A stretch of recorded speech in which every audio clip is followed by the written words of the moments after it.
व मकरू व मकर अल्लाह वल्लाहु खैरुल माकिरीन। ये अपनी सी चालें चल रहे, अल्लाह भी अपनी चालें चलेगा, और अल्लाह से बेहतर चाल किसकी होगी। दुनिया को है फिर मार कर रूहो बदन पेश, तहजीब ने फिर अपने दरिंदों को उभारा। अल्लाह को पामर दिए मोमिन पे भरोसा, इबलीस को यूरोप की मशीनों का सहारा। किताबुल मलाहिम में पढ़िए कैसी कैसी जंगें होने वाली हैं। अल मलहमतुल उज़्मा, ना तारीख इंसानी की अजीम तरीन जंग जो होने वाली है। हम पर हमारे करतूतों की वजह से जो अज़ाब इलाही के कोड़े पड़ने वाले हैं।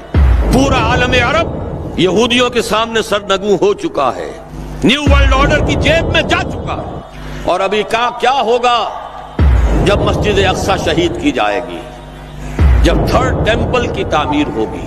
अयोध्या की मस्जिद गिराकर उम्मत मुस्लिमा की नब्ज को देख लिया है दुश्मन ने कि जान नहीं है। हमियत नाम था जिसका, गई तैमूर के घर से। ये बहुत दूर। People are talking about a new world order under President Trump. Then what was the old one? Well, the so-called rules-based international order was something the U.S. promoted since World War II, when world leaders from the winning countries set up a bunch of new international organizations like the United Nations.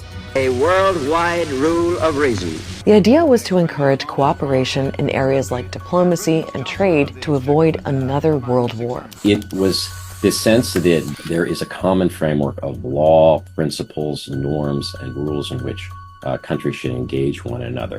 Now, the U.S., with all of its economic and military power, was the dominant player in that system for decades. Being part of an international rules-based system is what made the United States the key economic power for the last, decades and decades.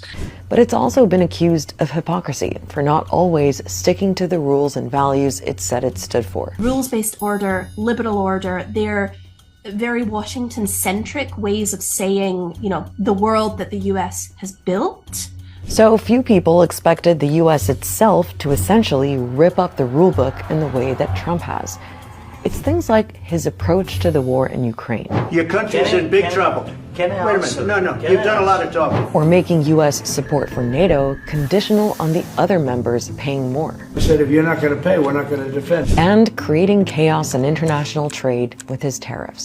Sometimes you have to take medicine to fix something. With Trump's return to the White House, what we've seen is that the biggest threat to global order actually comes from within the country, which formerly was its champion, a guardian, the one that, actually foot the bill for a lot of things. One could cynically